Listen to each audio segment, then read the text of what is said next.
Good day, everybody. This is Yin Yang in California with Morsels of a Thought number 1426.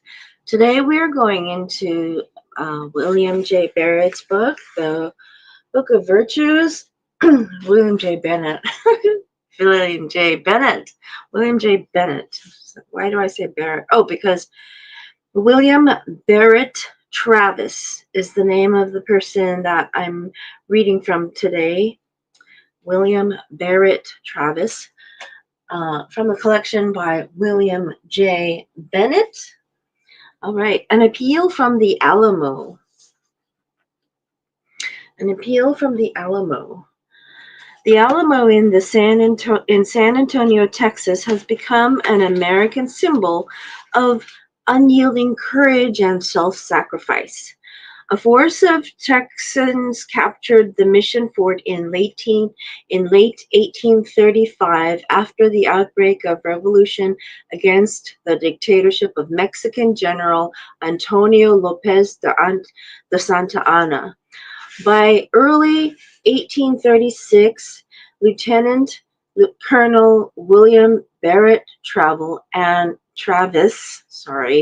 by early 1836, Lieutenant Colonel William Barrett Travis and the fort's garrison found themselves hemmed in by a Mexican army swelling to 6,000 troops. On February 24th, Travis dispatched couriers to nearby Texas towns carrying frantic appeals for aid. Fewer than 3 dozen men picked their way through enemy lines to join the Alamo's defenders.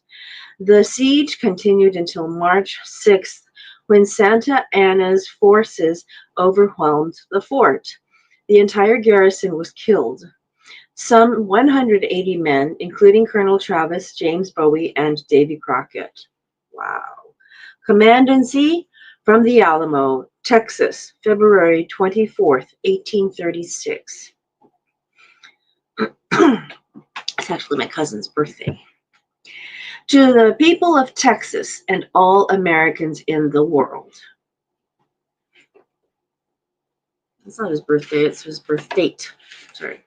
To the people of Texans and all Americans in the world, fellow citizens and compatriots, I am besieged by 1,000 or more of the Mexicans under Santa Anna. I have sustained a continual bombardment and cannonade for 24 hours and have not lost a man. The enemy has demanded a surrender at discretion. Otherwise, the garrison are to be put to the sword if the fort is taken. I have answered the demand with a cannon shot, and our flag still waves proudly from the walls. I shall never surrender nor retreat. Then I call on you in the name of liberty, capital L, of patriotism, and of everything dear to the American character, to come to our aid with all dispatch. The enemy is receiving reinforcements daily and will no doubt increase to 3,000 or 4,000 in 4 or 5 days. If this call is neglected, I am determined to sustain myself as long as possible and die like a soldier who never forgets what is due to his own honor and that of his country. Victory or death is what he wrote at the end in big capital letters. Victory or death. That was signed by William Barrett Travis, Lieutenant Colonel Commandant. So he wrote it. That's the sign of a true spirit. That's the sign of a spirit who's willing to die for his cause. And he did, according to this. So, 180 men. Fewer than 3 dozen men picked their way through enemy lines to join the Alamo's defenders. That's very few. Okay, the next thing we're going to read is Susan B. Anthony. These are all from page 484 and 485. Joanna Strong and Tom B. Leonard. The 19th Amendment to the Constitution, which provides for full woman suffrage, was not ratified until 14 years after Susan B. Anthony's death in 1906. Nevertheless, her name, more than any other, is associated with American women's long struggle to vote. Her firm resolve made her one of our greatest examples of political courage. "What the blazes are you doing here?" shouted a man at the big desk. "You women go home about your business. Go home and wash the dishes. And if you don't clear out of here fast, I'll get the cops to put you out." Everybody in the store stopped and listened. Some of the men just turned around and sneered. Others looked at the 15 women mockingly and guffawed. One man piped, "Beat it, yous dames. Your kids are dirty." And at that, every man in the place bellowed with laughter. But this banter didn't faze the tall, dignified woman who stood with a piece of paper in her hand at the head of the 14 other ladies. She didn't budge an inch. "I've come here to vote for the President of the United States," she said. "He will be my president as well as yours. We are the women who bear the children who will defend this country. We are the women who make your homes, who bake your bread, who rear your sons and give you daughters.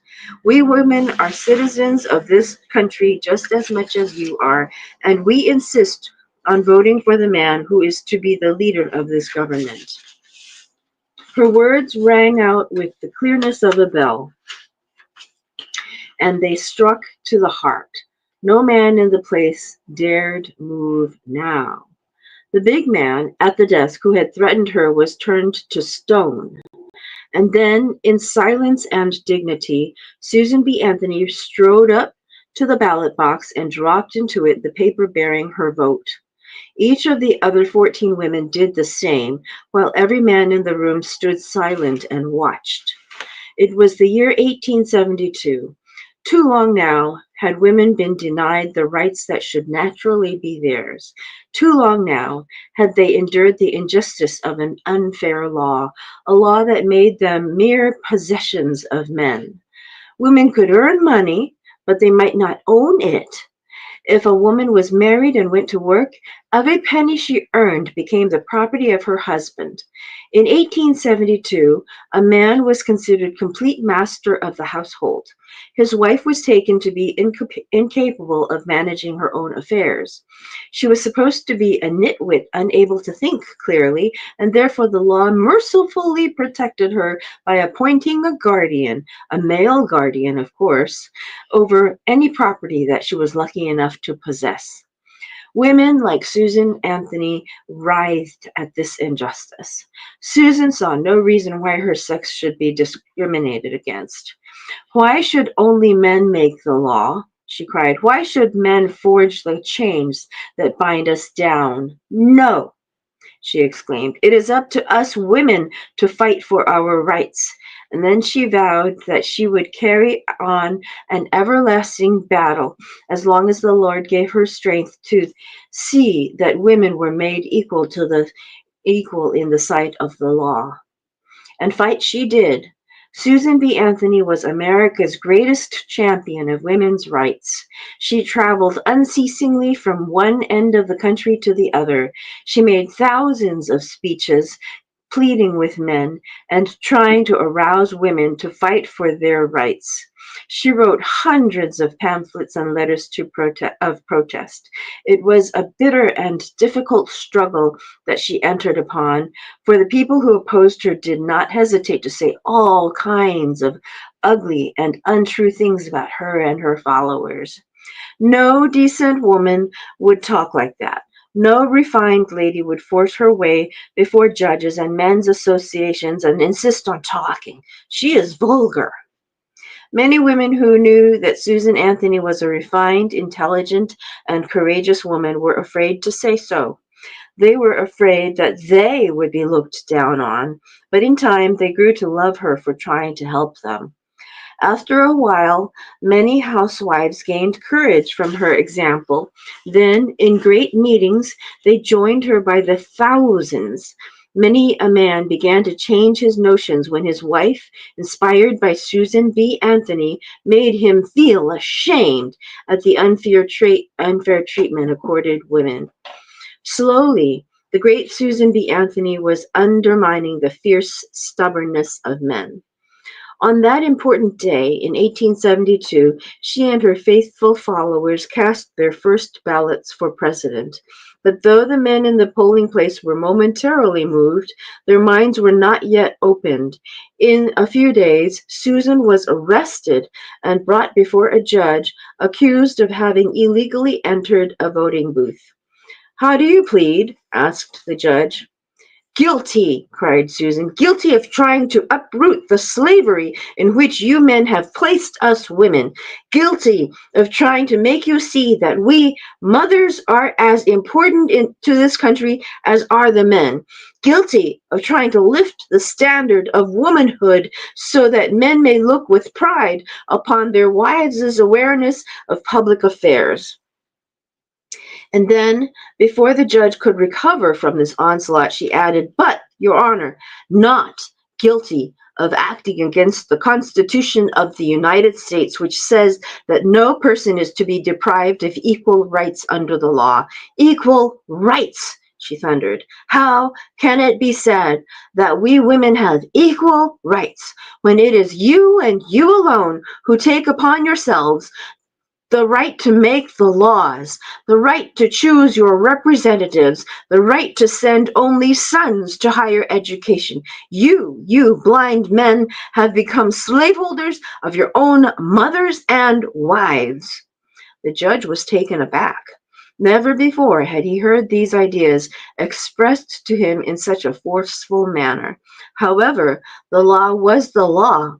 The judge spoke quietly and without much conviction. I am forced to fine you $100, he said. "I will not pay it," said Susan Anthony. "Mark my words, the law will be changed." And with that she strode from the court. "Shall I follow her and bring her back?" said the court clerk to the judge. "No, let her go," answered the elderly judge. "I fear that she is right, and the law will soon be changed."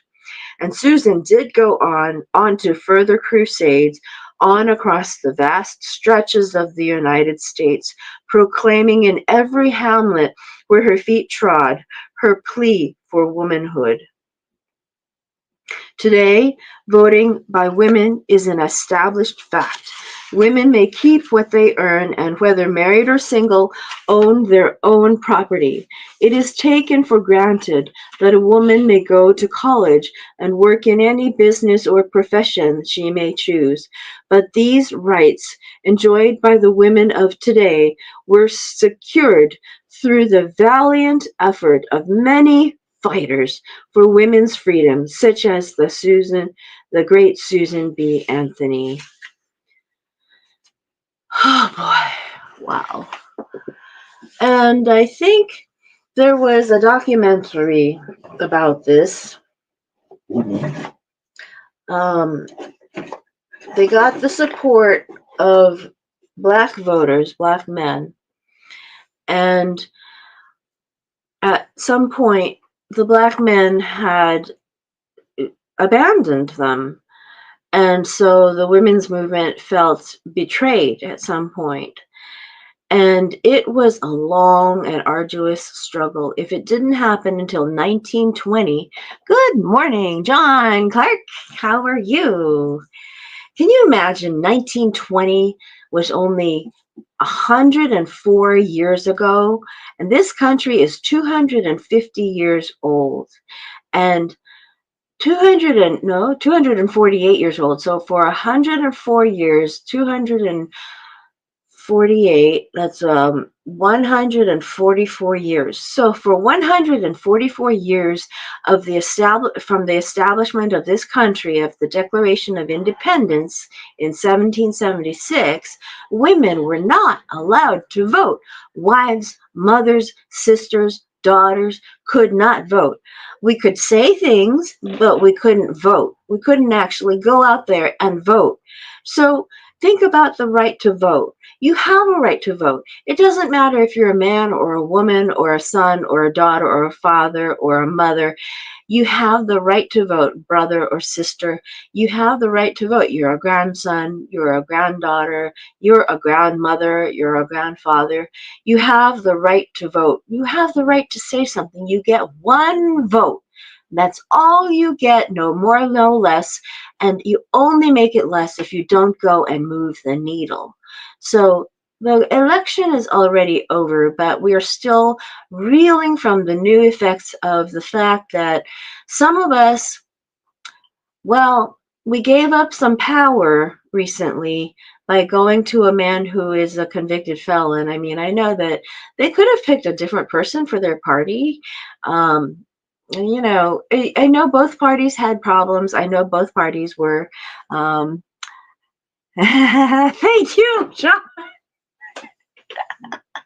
I know. I'm so angry, aren't I? Have a better day. Oh my gosh, I gotta see this. Yeah. And we've got to vote. We've got to make sure we vote. Okay. So I think I'm going to end the program today early. I've been trying to make them a little longer, but I think the impact of this particular segment has been very important. Okay, old Kinderhick.